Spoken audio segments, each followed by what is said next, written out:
Hey, my name's Lucas Hayes.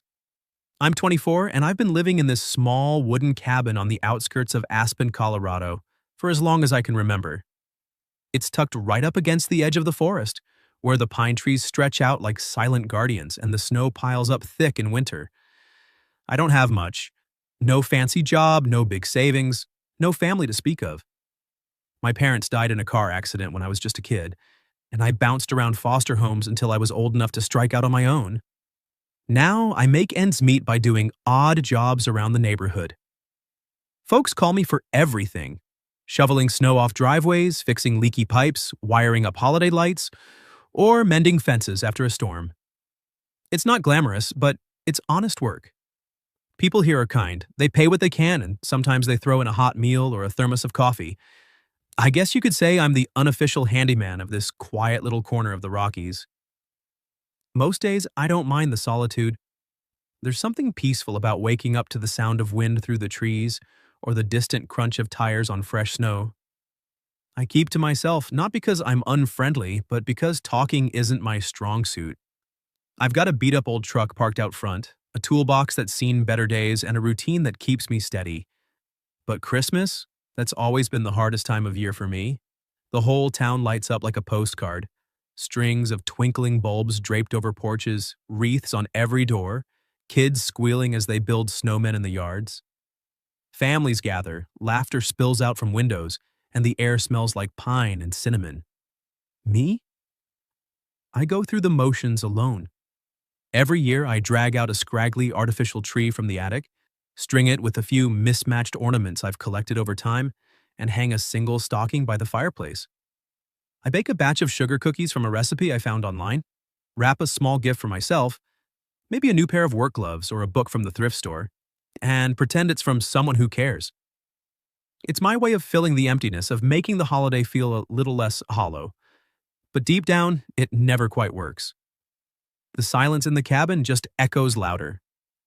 This year felt no different as December rolled in. The first big snowfall blanketed everything, and I spent my mornings clearing paths for the neighbors.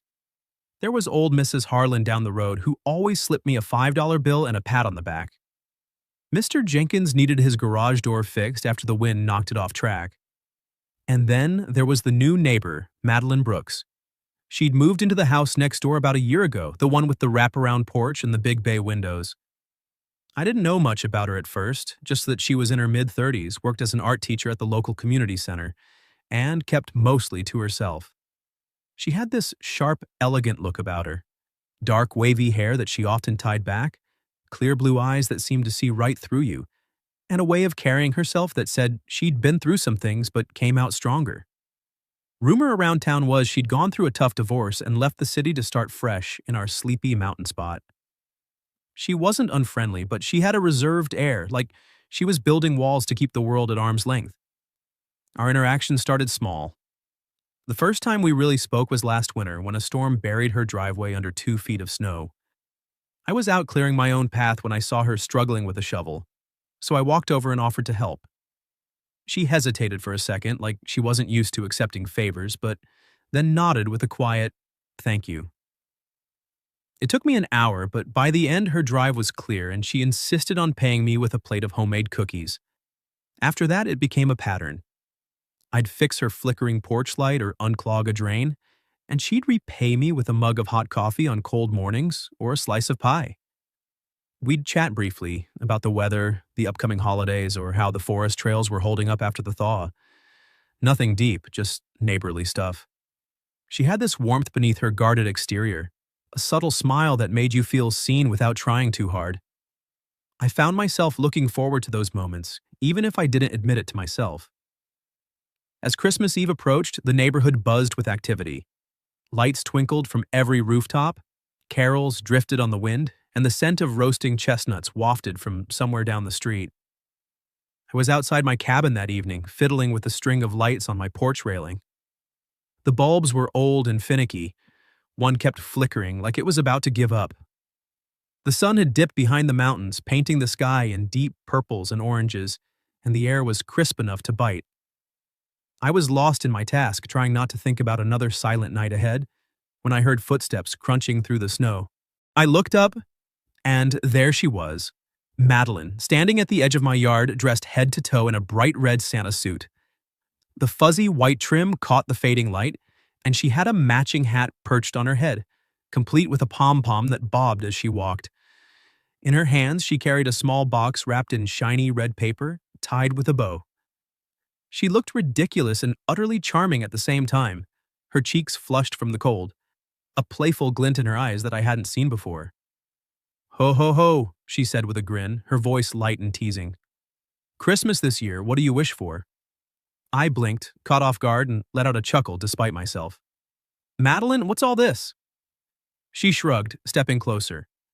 "Just spreading some holiday cheer. Santa's got a delivery for the neighborhood handyman."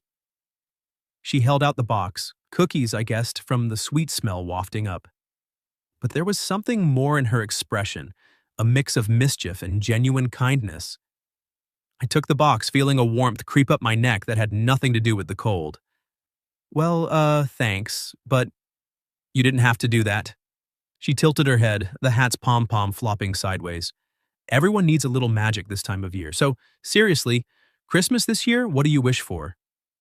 I hesitated, rubbing the back of my neck. It felt silly, admitting anything real to her like this. "You won't tell anyone, right?" "Santa never reveals client secrets," she replied with a wink, pulling a small slip of paper and a pen from her pocket. "Write it down. Tradition says if you burn it in the fireplace, it might come true."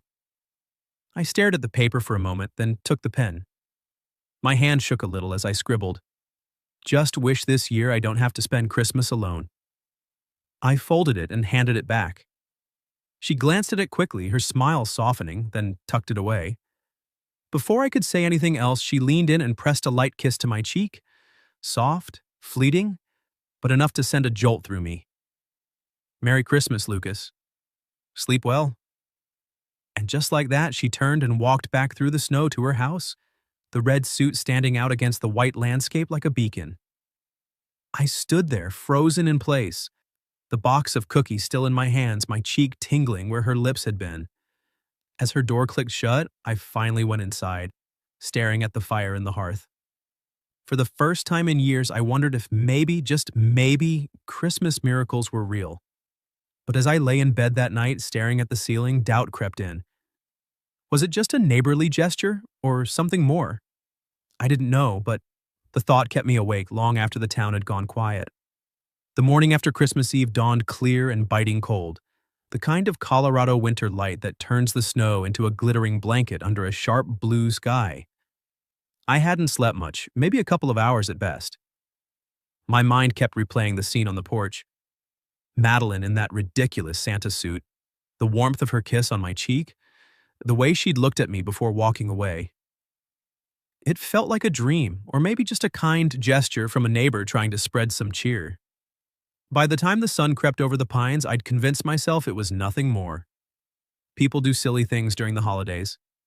She'd probably forget about it by breakfast, and so would I. I dragged myself out of bed, splashed cold water on my face, and headed to the kitchen to make coffee. The cabin was quiet as ever, the tree in the corner looking a little sad in the daylight, its lights unplugged. I was halfway through my first cup when a knock echoed through the door, sharp and insistent. I set the mug down, puzzled. No one usually came by this early, especially on Christmas morning. When I opened the door, there was Madeline, bundled in a thick wool coat, scarf wrapped around her neck, and a pair of mittens clutching a thermos. Her cheeks were pink from the chill, and she smiled like the night before hadn't happened at all. Or maybe like it had, and it didn't faze her one bit. "Merry Christmas, Lucas," she said, her voice bright. "I hope you're not too busy. I could use a hand today." I blinked, still waking up. Sure. What's up?" She held up the thermos, steam rising from the lid, and a canvas bag slung over her shoulder. "I've got a bunch of goodies packed for the folks at the senior center and a few shut-ins around town. Cookies, scarves, little ornaments.